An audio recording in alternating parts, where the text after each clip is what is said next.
जय राम, जय सिया राम, जय हो बागेश्वर धाम सरकार। मेरे प्यारे सभी भक्तों, आज की इस वीडियो में मैं आप लोगों से बात करूंगा कि वे कौन सी 5 महिलाएं हैं जो भूल से भी तीज व्रत का त्यौहार नहीं करें। इस बार की जो हरितालिका तीज का व्रत है 18 सितंबर दिन सोमवार को ही है।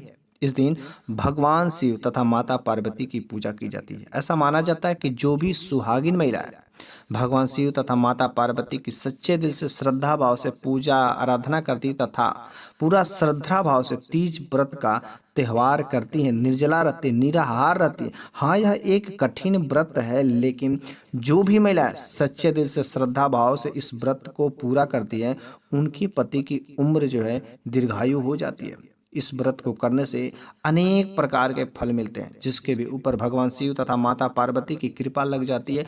उनके जीवन में कभी जो दुख नहीं आ सकते हैं। अगर सुहागिन महिलाएं इस व्रत को सही तरीके से सही समय पर तथा भगवान शिव की पूजा आराधना कर लेती हैं, उन्हें अखंड सौभाग्यवती होने का फल भी मिलता है। यह एक बहुत ही कठिन व्रतों में से एक व्रत है, लेकिन आज की जो इस वीडियो में मैं आप लोगों को बताऊंगा कि आखिर जो ये भाद्रपद के शुक्ल पक्ष की तृतीया तिथि को जो तीज व्रत का त्यौहार मनाया जाता है, तीज का व्रत जो सुहागिन महिलाएं करती हैं, आखिर वे कौन सी 5 महिलाएं हैं जो भूल से भी व्रत करने की कोशिश नहीं करें। भगवान शिव क्रोधित हो जाते हैं। तो चलिए हम लोग एक एक महिलाओं के बारे में बात कर लेते हैं। आखिर वे कौन सी 5 महिलाएं हैं जिससे भगवान शिव तथा माता पार्वती रुष्ट हो जाती है और उनके जीवन में कंगाली ही कंगाली तथा दुख दरिद्रता वास करने लगती है। तो चलिए वीडियो को शुरू करते हैं, लेकिन वीडियो को शुरू करने से पहले मेरी एक छोटी सी रिक्वेस्ट है, यदि आप भगवान शिव के भक्त हैं तो एक वीडियो को लाइक कर दीजिए तथा अभी तक सब्सक्राइब नहीं किए हो तो सब्सक्राइब करना बिल्कुल ही मत भूलिएगा। शास्त्रों में भी वर्णन है कि अगर कोई भी महिलाएं अगर न इच्छा है न चाहत है और 5 महिलाएं अगर इन गलतियों को करके और बिना मन के ही यदि तीज व्रत का व्रत रख लेती हैं तो भगवान शिव तथा माता पार्वती के क्रोध का सामना करना पड़ता है। यदि देखा जाए तो पहली नंबर की वह महिलाएं हैं गर्भवती महिला। हाँ, गर्भवती महिलाएं जो है व्रत करने की कोशिश बिल्कुल ही नहीं करें। शुरुआत के दिन रहे तो वह चाहे तो व्रत कर सकती हैं, लेकिन अगर चौथा, 5वां या 6वां महीना या लास्ट स्टेज में वह गर्भवती महिला का समय चला तो भूल करके भी वह व्रत करने की कोशिश नहीं करे, क्योंकि भूख के वजह से, निर्जला रहने की वजह से हो सके उनके स्वास्थ्य पर जो कुछ जो है हानि पहुंच सकती। अंदर जो बच्चा पल रहा होता है, जो गर्भ में बच्चा होता है, शिशु होता है, उसके भी स्वास्थ्य पर कुछ प्रभाव पड़ सकता है, जिसकी वजह से बच्चे की हानि हो सकती है और गर्भवती महिला का जीवन खतरे में पड़ सकता है। तो भूल करके भी गर्भवती महिला व्रत करने की कोशिश नहीं करे। यदि नहीं रह पाती हैं तो नहीं रहें, लेकिन अगर बीच में व्रत तोड़ देती तो उसका कोई फल नहीं मिलेगा। हाँ, मन से चाहे तो मनसा व्रत तथा श्रद्धा से आप उनकी उपासना कर सकते हैं, भगवान शिव तथा माता पार्वती की आराधना कर सकते हैं, ध्यान कर सकते हैं, लेकिन अगर व्रत नहीं रह सकती हैं तो जबरदस्ती करने की कोई जरूरत नहीं है। दूसरा नंबर की बात है कि जो महिलाएं तीज का व्रत करते हैं तो उन्हें भगवान शिव तथा माता पार्वती का वरदान तो मिलता ही मिलता है, उन्हें फल उनका मिलता ही मिलता है, अखंड सौभाग्यवती होने का फल मिलता है।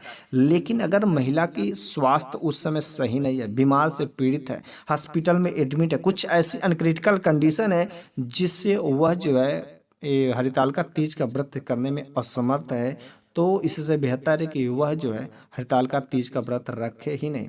आप मानस तरीके से भगवान को आराधना कर सकते हैं और सच्चे दिल से आप जो बस उनकी आराधना करिए। भगवान समझते हैं आपकी परेशानी है, आपकी स्थिति खराब है, तो इस वजह से आप तीज का व्रत नहीं रख सकते हैं। तीसरा नंबर की बात है कि कुछ ऐसी महिलाएं होती हैं जो सहनशीलता नहीं होती हैं, जिनके अंदर सहन करने की कैपेसिटी नहीं होती, क्षमता ही नहीं होती है। वे दिन भर कुछ ना कुछ खाते रहती, ज़्यादा भूखड़ होती हैं। तो वह महिलाएं अगर व्रत करती हैं तो दोपहर तक जाते जाते वह सहन नहीं कर पाती हैं और चुपके से वह जो पानी पी लेती हैं, चुपके से कुछ खा लेती हैं और लोगों की नज़र में ये बनी रहती है कि मैं तीज का व्रत हूँ। ऐसा बिल्कुल ही नहीं करे। अगर चुपके से भी वह खाती हैं, अगर सहन नहीं कर सकती तो भगवान तो देख रहा है, अगर कोई नहीं देख रहा है। इस वजह से अगर आपके अंदर सहनशीलता नहीं है, उन महिलाओं के अंदर अगर सहनशीलता नहीं है कि बिना पानी के वह रह सकती हैं, बिना खाए कुछ रह सकते हैं पूरा दिन भर, तभी व्रत करें, नहीं तो बीच में व्रत खंडित करने का बहुत बड़ा पाप लगता है। इस वजह से भूल करके भी इस तीज व्रत के दिन जो उसकी औरत की सहनशीलता की कैपेसिटी नहीं हो, वह औरतें भूल करके भी तीज का व्रत करने की गलती ना करें। चौथा नंबर की बात है कि यदि महिला शादी होती है, हमारे यहाँ शादीशुदा का परंपरा होता है, तो कुछ महिलाओं की शादी हमारे 7 फेरे ले करके पंडितों को मंत्र का उच्चारण करके किया जाता है, जैसा कि हमारे यहाँ संस्कार और परंपरा के रीति रिवाजों के अनुसार शादी विवाह होता है। और कुछ जो है औरतें ऐसी होती हैं कि जो डायरेक्ट कोर्ट मैरिज से, वहाँ पर ना तो मंत्रों का कोई उच्चारण है, ना तो 7 फेरे लिए गए हैं, कहीं कुछ ऐसी चीज़ें नहीं। तो हमारे जो हिंदू रीति रिवाज के अनुसार से यदि उनका जो है शादी हुआ है और वह व्रत करती हैं तो उनका व्रत जो है सफल होता है। लेकिन अगर हिंदू रीति रिवाज से अगर शादी नहीं हुआ है, कोर्ट मैरिज हुआ है या डायरेक्ट जो शादी हो गई है, तो वह अगर व्रत करती हैं तो उसका कोई फल नहीं मिलता है, क्योंकि वह भगवान की नज़र में सुहागिन महिलाओं गिनती ही नहीं आती है। इसके साथ साथ यदि कुछ ऐसी भी महिलाएं होती हैं जो अपने पति से तलाक ले चुकी होती हैं, तलाक ले ली हैं, तो अगर वह भी महिलाएं अगर इस हरितालिका तीज का व्रत करते तो उसका कोई भी फल मिलता नहीं है, क्योंकि वह अपने पति से बिल्कुल छुट्टा हो गया है, खत्म हो गया, पति नाम की कोई चीज़ नहीं है। तो तलाकशुदा स्त्रियां भी भूल करके भी इस हरितालिका तीज का व्रत करने की कोशिश न करें। भगवान शिव क्रोधित हो जाते हैं, माता पार्वती रुष्ट हो जाती हैं, क्योंकि उनका अपमान होता है। तो भूल करके भी आप इन गलतियों को न करें। हाँ, चाहे तो भगवान शिव माता पार्वती का वैसे ही आराधना कर सकते हैं, मन से आराधना कर सकते हैं, ताकि आपके जीवन में कुछ कष्ट या विघ्न परेशानी ना आए, लेकिन हरितालिका तीज व्रत करने की कोशिश ना करें।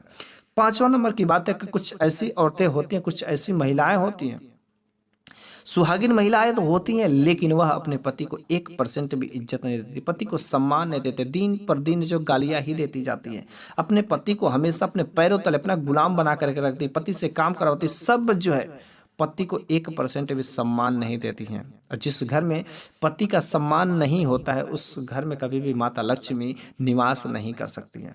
वैसे पति और पत्नी का जो रिश्ता होता है बहुत ही पवित्र रिश्ता होता है। इस वजह से हर पत्नी को चाहिए कि अपने पति को सम्मान करे, पति को गाली नहीं दे, पति का इज्जत भाव करे।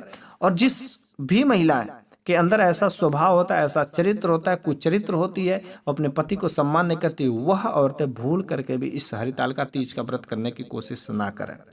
यदि हरितालिका तीज का व्रत ऐसी महिलाएं यदि करती हैं तो भगवान शिव तथा माता पार्वती का आशीर्वाद बिल्कुल ही नहीं लगता है, कोई फलित नहीं होता। इसके लिए चाहिए कि आप उस दिन बिल्कुल शुद्ध पवित्र रहिए तथा अपने पति का सम्मान करिए, अपने पति के चरणों को स्पर्श करिए। यदि आप ऐसा काम करते हैं तो 100% भगवान शिव तथा माता पार्वती की कृपा आपके साथ में बरसेगी और आपके जीवन में कुछ भी कष्ट परेशानी नहीं होगा, आपको अखंड सौभाग्यवती होने का भी फल मिलता है। ऐसा माना जाता है कि इस दिन जो भी महिला सच्चे दिलों से भगवान शिव तथा माता पार्वती की पूजा की जाती, 7 जन्मों तक उनका पति का साथ हमेशा उनके साथ में रहता है। इसलिए इस हरितालिका तीज का व्रत जो है इन 5 महिलाओं को भूल करके भी नहीं करना चाहिए। तो मेरे हिसाब से देखा जाए तो आज की इस वीडियो में मैंने बहुत ही अच्छा ज्ञान आप लोगों को दिया है। यदि मेरे द्वारा ज्ञान दिया गया जो कुछ भी यदि अच्छा लगा हो तो प्लीज़ अपने सभी ग्रुप में शेयर जरूर कर दीजिए। आगे मैं एक नए वीडियो में नए ज्ञान के साथ में हाजिर होऊंगा। जय जय राम, जय सिया राम।